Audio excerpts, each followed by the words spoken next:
Citoyennes, citoyens, bonjour et bienvenue dans ce nouveau dossier de l'espace. C'est l'été, il fait chaud, pas un centimètre d'ombre aux alentours et vous rêvez d'une grande boisson fraîche et sucrée. Je ne peux malheureusement pas vous l'apporter en personne. En revanche, je peux vous parler d'un monde du système solaire où les températures sont glaciales et la surface est faite de sucre. L'objet parfait dans lequel on aimerait croquer pour faire redescendre le thermomètre. Tout aux confins de notre système, par-delà l'orbite de Neptune, se trouve une collection d'objets dont on ne sait pas grand-chose. Des planètes naines aux formes irrégulières et des corps de toute taille qui forment un réservoir de comètes. Cette région du système solaire a pu être explorée pour la première fois il y a un peu moins de 10 ans. La sonde New Horizons a mené un survol de Pluton qui a complètement changé la manière dont on conçoit la planète naine.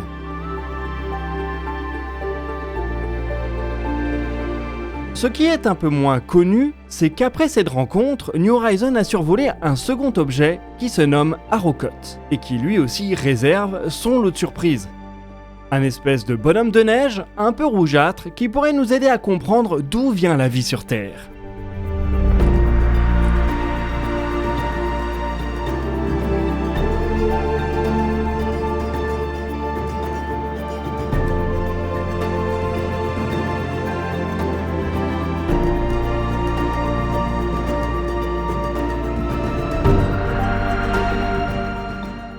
Arrokoth est un corps d'environ 35 km de long qui est constitué de deux lobes. Les astronomes le classent ainsi dans la catégorie des binaires en contact. Il a été découvert en 2014 par le télescope Hubble. Avant son survol, presque aucune de ses caractéristiques n'était connue. Il gravite en effet à 45 unités astronomiques du Soleil, bien plus loin que Pluton.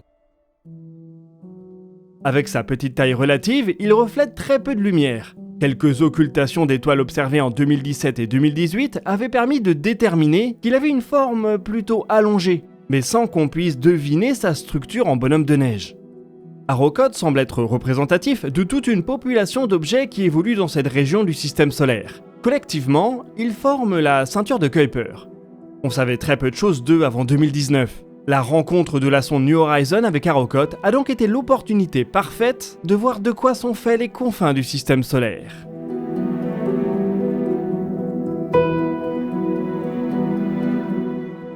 Arrokoth est une cible d'opportunité. Son survol n'avait pas été prévu quand New Horizons a été conçu. La sonde avait même été lancée depuis 8 ans quand l'objet a été découvert. La NASA y a vu un coup de chance puisqu'il était possible de l'atteindre sans trop modifier la trajectoire de New Horizons, et donc en dépensant une faible quantité d'ergol. La sonde a tout de même dû effectuer 4 corrections de trajectoire, et dans la nuit de la nouvelle année 2019, elle est passée à seulement 3500 km de sa cible. Encore aujourd'hui et pour de nombreuses années, il s'agit du survol le plus lointain jamais effectué. L'objet que vous avez sous les yeux est le monde le plus éloigné que l'humanité a jamais exploré. C'est littéralement la dernière frontière.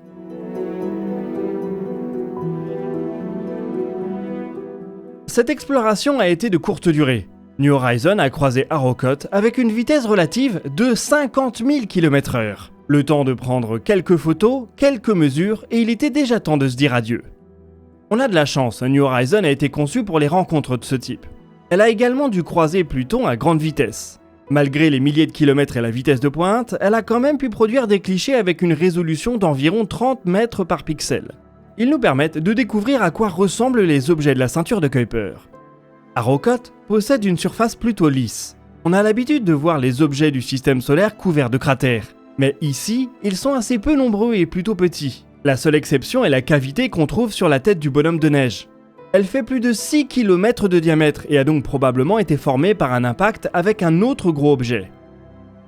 Arrokoth est en rotation. Il fait un tour sur lui-même en un peu moins de 16 heures. Ce qui permet d'exposer ses différentes faces à la très faible lumière solaire. À ces distances, notre étoile n'est plus qu'un point plus lumineux que les autres. En conséquence, la surface d'Arrokoth affiche une température moyenne de moins 231 degrés Celsius. Ça va vous paraître étrange, mais l'objet est en fait plutôt chaud. La partie de sa surface qui se trouve dans la nuit est environ 15 degrés plus chaude que ce qu'on pourrait attendre d'un objet petit évoluant dans cette région. Cela signifie qu'Arrokoth possède probablement une source d'énergie interne. Cela pourrait s'expliquer par la présence d'isotopes radioactifs en profondeur.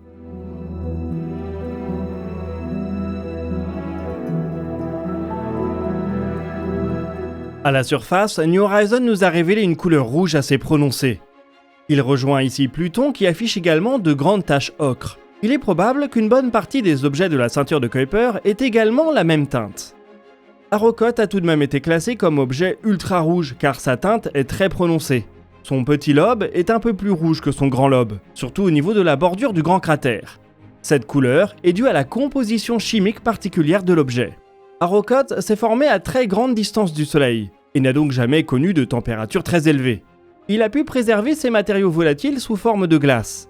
New Horizons n'a pas pu identifier de glace d'eau en surface. Elle a en revanche mis en lumière des dépôts importants de glace de méthanol, un composé qu'on ne s'attendait pas à découvrir en abondance dans cette partie du système solaire. Ce méthanol pourrait être la clé pour élucider la couleur rougeâtre d'Arrokoth. Il y a quelques semaines, une équipe internationale s'est livrée à une expérience pour comprendre comment. En laboratoire, ils ont isolé de la glace de méthanol à 40 degrés au-dessus du zéro absolu, soit à peu près la température qu'elle a à la surface d'Arrokoth. Ils l'ont ensuite bombardée avec des électrons à haute énergie pour simuler le rayonnement cosmique, le flux de particules qui vient du milieu interstellaire. Sous leurs yeux, la glace de méthanol a subi des transformations pour donner naissance à de multiples composés. D'une part, ils sont tombés sur des hydrocarbures aromatiques polycycliques, un nom compliqué qui désigne des molécules composées de carbone et d'hydrogène. Ce sont eux qui donnent probablement sa couleur rouge à Arrokoth et à d'autres objets de la ceinture de Kuiper. Mais ce n'est pas le seul composé qui a été produit. L'équipe a également observé la production de glucose, le sucre qui nous rend accro au dessert.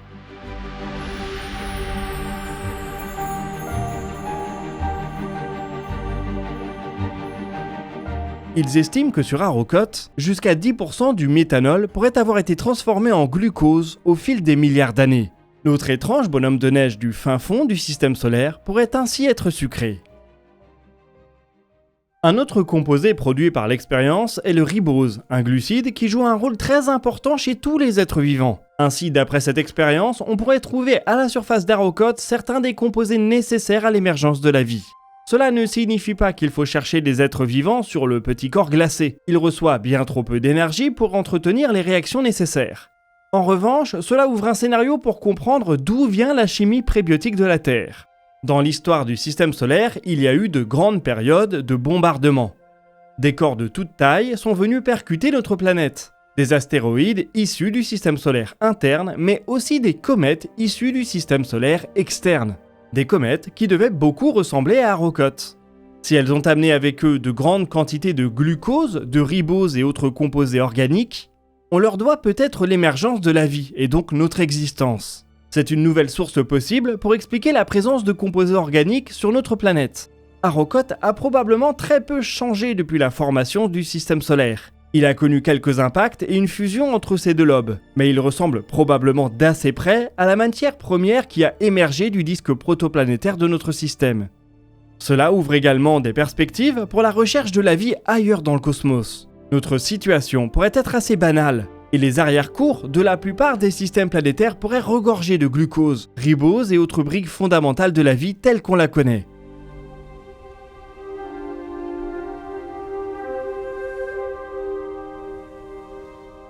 Malheureusement, on ne peut tirer ces conclusions qu'à partir d'un seul exemple. La ceinture de Kuiper et les objets glacés qu'elle contient restent une des parties les moins connues du système solaire.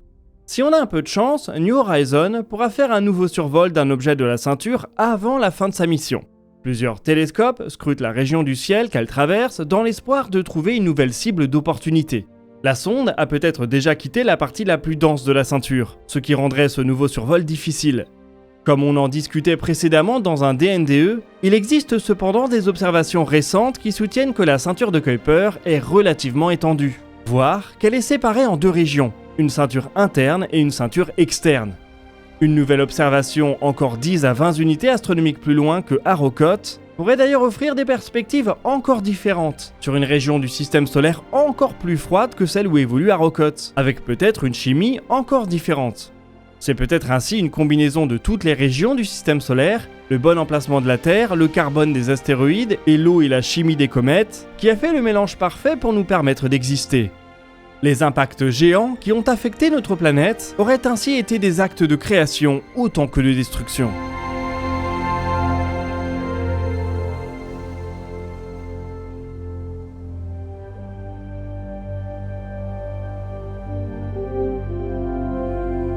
Nous voici en tout cas arrivés au bout de ce dossier de l'espace. Je vous invite à partager vos questions et vos remarques dans les commentaires. Nous y répondrons dans une prochaine vidéo. Vous pouvez consulter la description pour retrouver nos sources et nos réseaux sociaux. Quant à nous, on se donne rendez-vous la semaine prochaine pour un nouveau DNDE. Et d'ici là, citoyennes, citoyens, portez-vous bien.